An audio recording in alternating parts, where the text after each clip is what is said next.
This is Ravens Flock Talk Podcast, coming to you every week with their thoughts and opinions on each and every Ravens game. Tune in weekly and join the flock.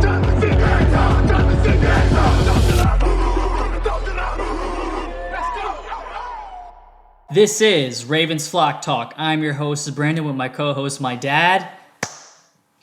And let's get into it. Week 9, Monday night in New Orleans. It's loud. It's crazy in there, especially prime time. I was a bit nervous because New Orleans is crazy in prime time. And I get that their season is not going the way that they wanted, but nevertheless, they are loud. They are rambunctious. And as my dad said, this could be a trap game, but luckily it wasn't.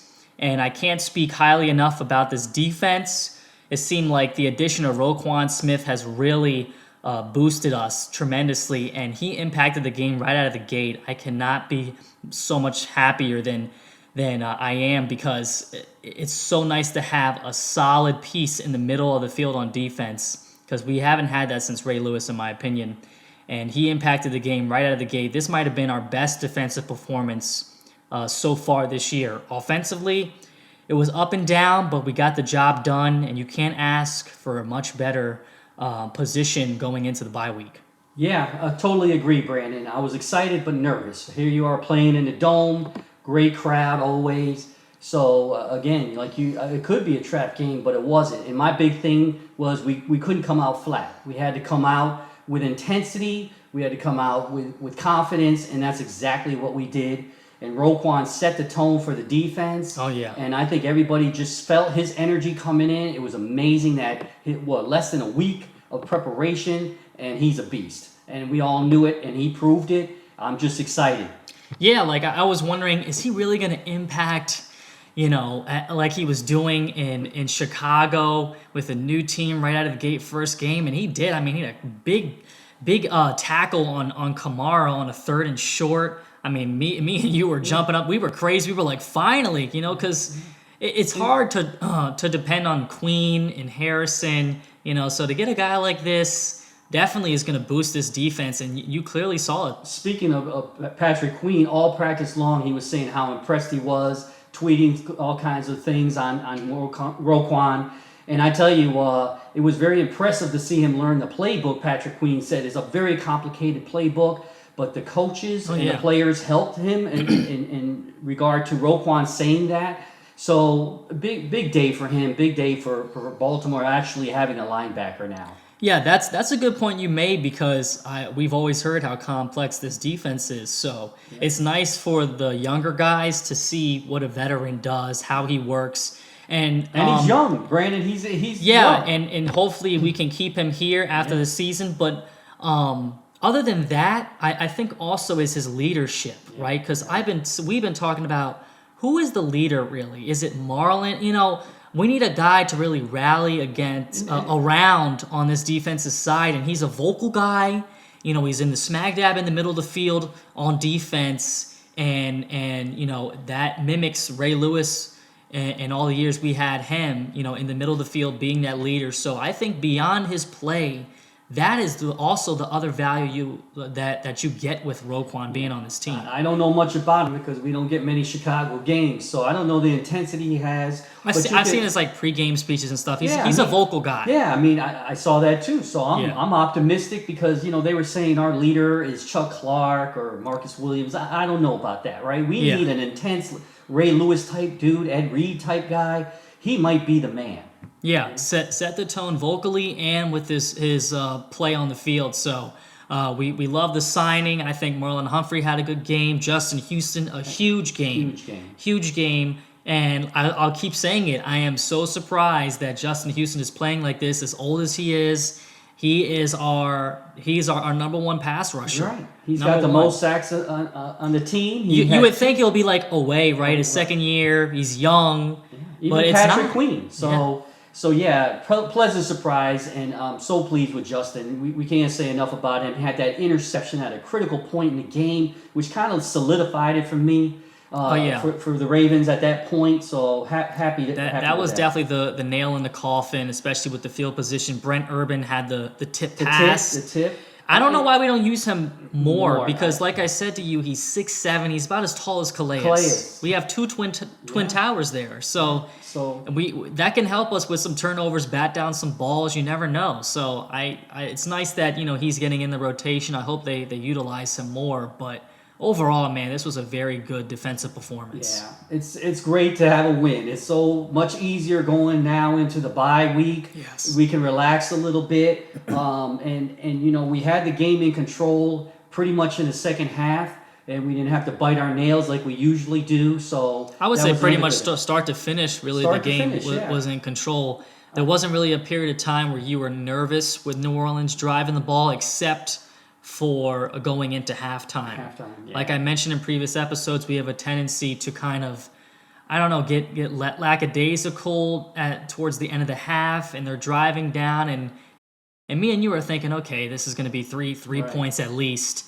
And lo and behold, they have a chance to score, and we got bailed out. I don't know if it was an overthrow by Dalton or the receiver wasn't in the right position, but Peters got spun around like he usually does, and we'll get into that. But we got very lucky with that because if they score right there, I think it makes it 14-7 instead of 14-3.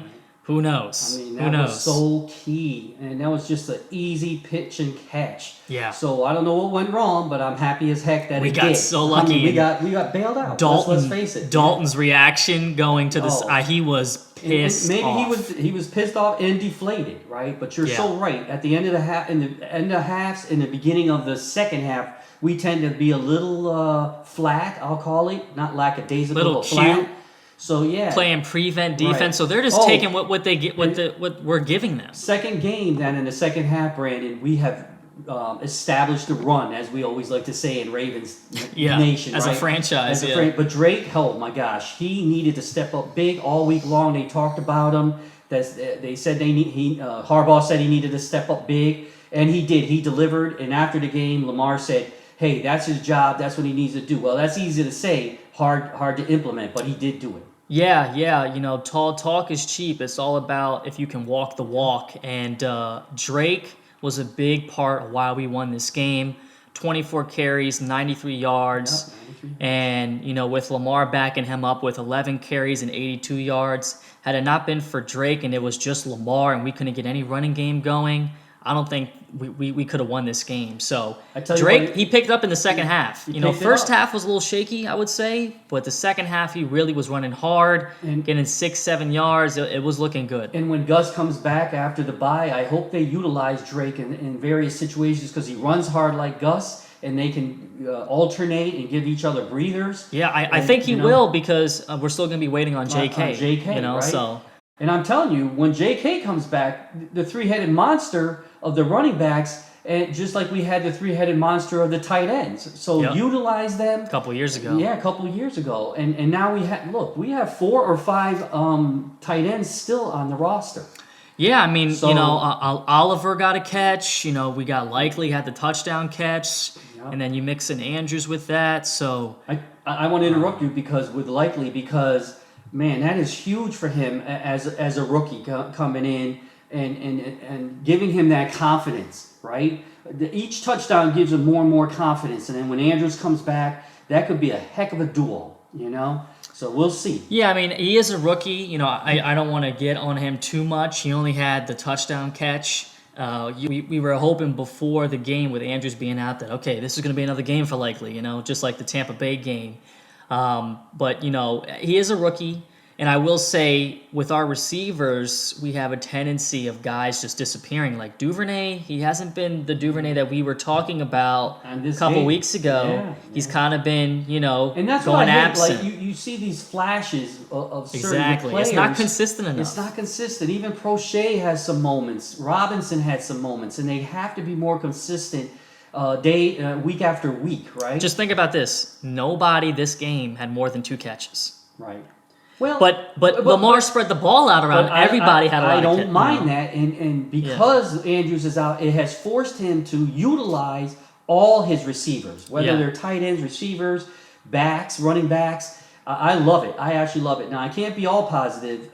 We got Action Jackson here, who was phenomenal on third down. running the ball, getting us most of our third downs. But a couple of his throws, this score could have been way out of control real early. Hey, he's not Superman. He has kryptonite. He has to understand how to throw that long ball a little bit better with some air under it, or when he needs to just throw it. And even those intermediate passes, like I always am trying to promote Demarcus Robinson, especially with Bateman being out. And let's get this out the way. Bateman is not our number one receiver. He never was, in my opinion. Too injury prone. I'm calling him Hollywood 2.0. I mean, to call him a number one receiver is kind of embarrassing because he's only had one game this year over 60 yards, and it was week 1 against the Jets when he had that deep bomb pass right out of the gate.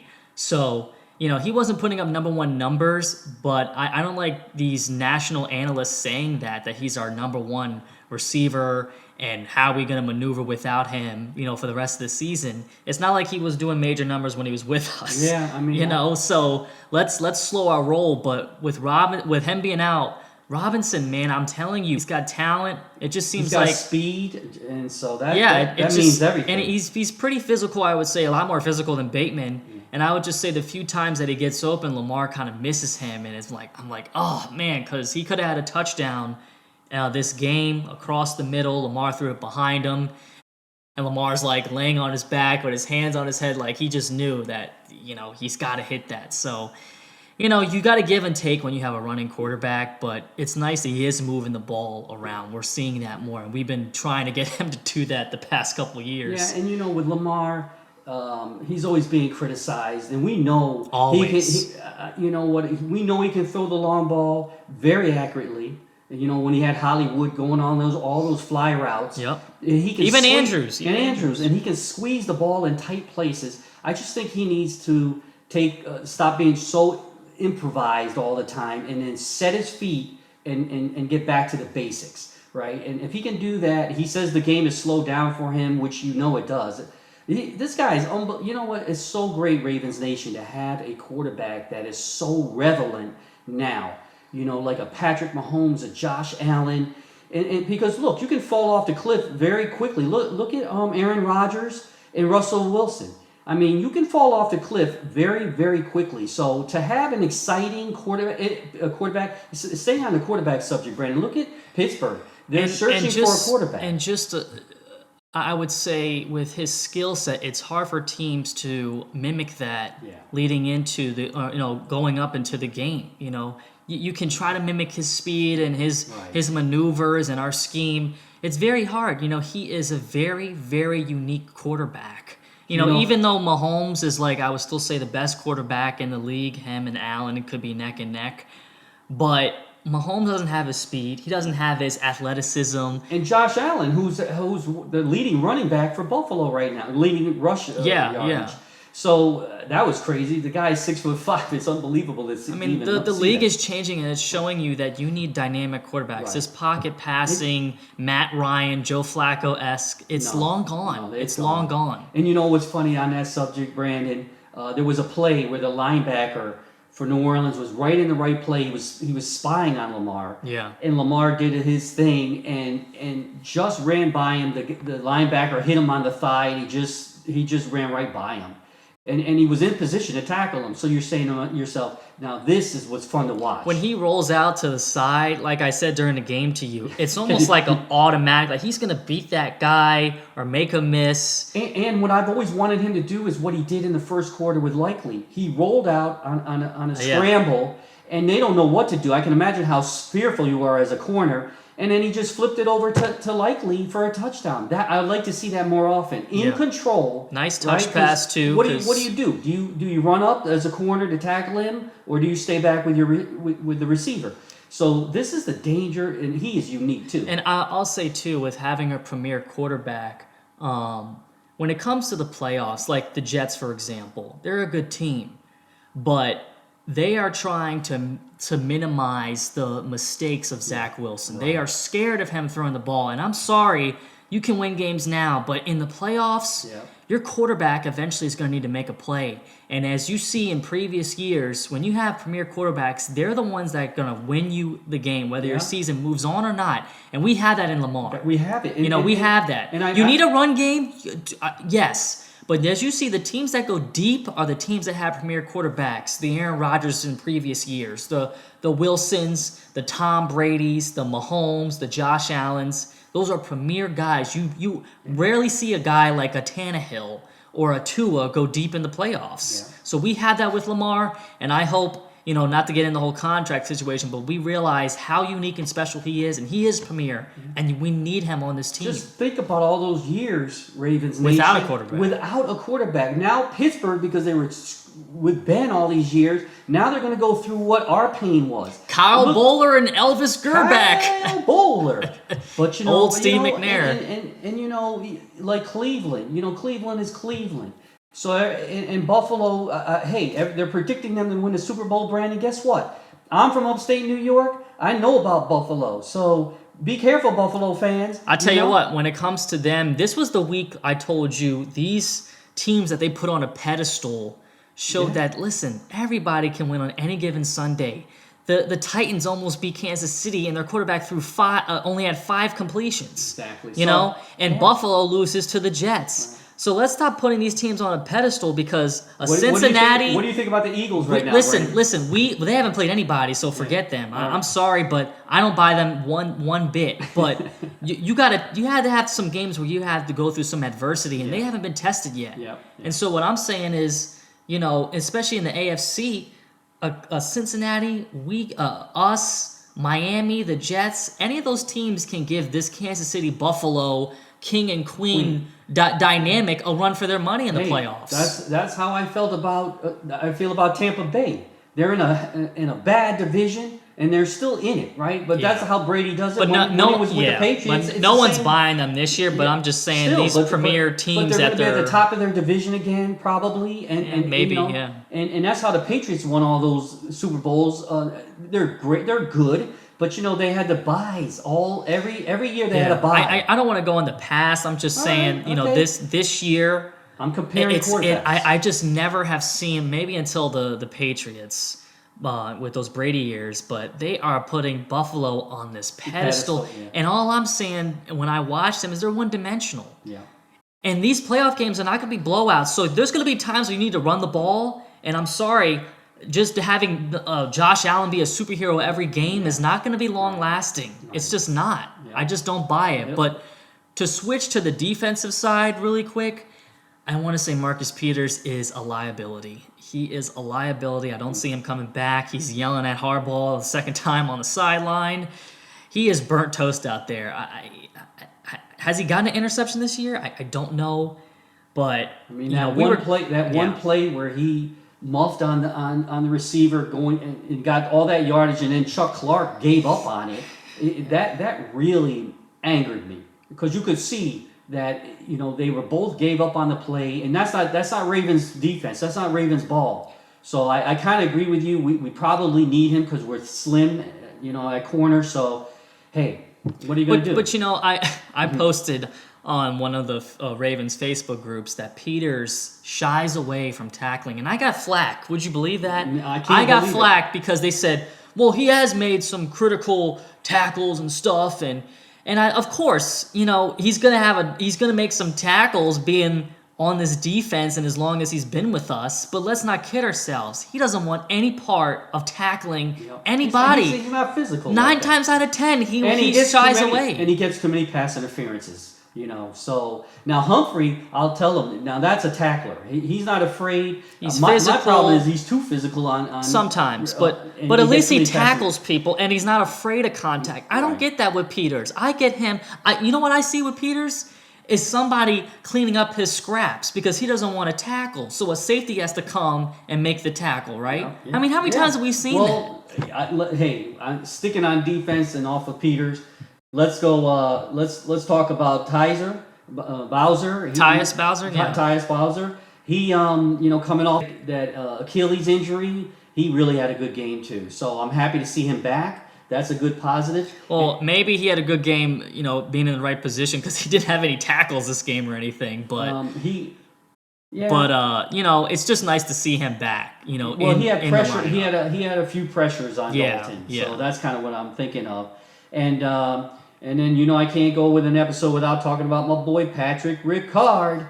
Again, what a beast this guy. What a fullback. And I heard this week they said he's the most complete fullback in the league, meaning he can block, he can run, he can catch. The guy is versatile. Even in the past, he's been on defense. I can't say enough about him and how important he is blocking for our running backs and Lamar. And he just opens up holes. And I was thinking, I saw a couple of reruns and commentary on him. And the thing about the Ravens, Brandon, is wherever he goes in motion to block is where the run's going to be, with either Lamar or running backs or Drake or Gus. And hopefully teams don't pick up on that. And they because if they do, that's going to be an issue. We got to change. Yeah, it just kind of reminds me of our 2019 season where everybody and their mother knew that we were going to run and they couldn't stop it. So, and again, I got to talk about Ronnie Stanley. Look, I'm not a fan. Everybody knows that if you looked at any previous podcast, because he's so injury prone. But coming back, he's a beast. He's really stepped up to the plate. But I'm still going to put on record, Brandon. I don't think he'll make it through the whole year. I'm just going to put that out there. But when he's out there, he's good. Let's hope. But Humphrey, Kyle Hamilton, those two led the team in tackles this game. Hamilton, I'm really liking him on the blitz. So I think we're coming together. This is the time of the year where you have to start gelling. You don't want to peak too much. And I think that's what's happening with Philly. They haven't really played anybody. They have an easy schedule. They're peaking right now.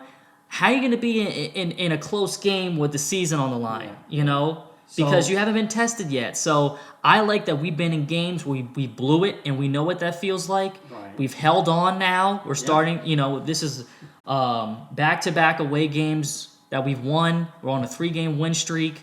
And we kind of have a easy record coming out of the bye to have things gelling, get these guys back from injury. Yeah, let's not skim through that because 2 away games, one Thursday night and one the following Monday night primetime games away. This sets us up perfectly with a bye now. People can rest up and do ice baths or whatever they need to do to get back on the field. And in the second half, which is the most critical, as you just said, to start peaking, this could be a really good run for us. But we can't take it for granted just because they say it's a light schedule. It's just, it's not light towards the end of the season, but to give us some leeway, coming out the bye, a home game with the Panthers, then going into Jacksonville, and then Denver. And I say treat those games like you're playing Buffalo or Kansas City. Of course, of course. And then, just do not let off the pedal. But, it's just a race between us and Cincinnati. We both have byes this week. No need to worry about Cleveland and Pittsburgh. They are done. So it's just going to be it's a 2-team race at this point to see who's going to finish first. But I like where we are currently, and it's just nice to see that this team's finally coming and gelling, which we hoped after some heartbreaking losses, honestly. So. We have a bye week. I think me and my dad talked about maybe we'll do a mid-season, review. Not sure if we will or not, but nevertheless, if you don't hear from us with the bye week, you will with the Panthers, and we look forward to hopefully keeping this win streak alive. Cross our fingers, no injuries. Yeah. In practice. Just no injuries, and we can start gelling. But I think this team, honestly, if I were to do a brief mid-season review right now, has a chance. Yeah. I think people are now starting to notice us and saying, "Hey, this team could be a sleeper." Hey, let's stay under the radar. I don't care. I'm liking that. For sure. I'm going to take a little break for this week off and just watch games and sit back and understand that we had 2 critical games before the bye that we weigh, and I'm loving it. So yes, this team is playing really well, and let's hope that we can keep this thing going. So, like I said, if you don't hear from us on the bye, you definitely will with the Panthers, of course. And let's keep this thing going. Shout out to the subscribers still. Yes, keep yes. it going. Keep commenting. Thanks for all the comments. Appreciate it. Yeah. One of our subscribers, really quick, I want to pull it up really quick. Shout out to him for actually going to the Tampa Bay game. I had replied, thank the Lord that we won, because that would have sucked to go all the way out there and we lose to Tom Brady of all people. So well, it is Florida. He'll have a vacation now. yeah. So it's cool. Let us know your thoughts. Of course, we really appreciate it. Really quick, who was it that commented? It was because I did reply. Fergie Boy. So yeah, he's been commenting consistently. We really appreciate it. Love to hear your thoughts on this Panthers game. So keep them rolling in, and we will keep banging out these podcast episodes. This is Ravens Flock Talk.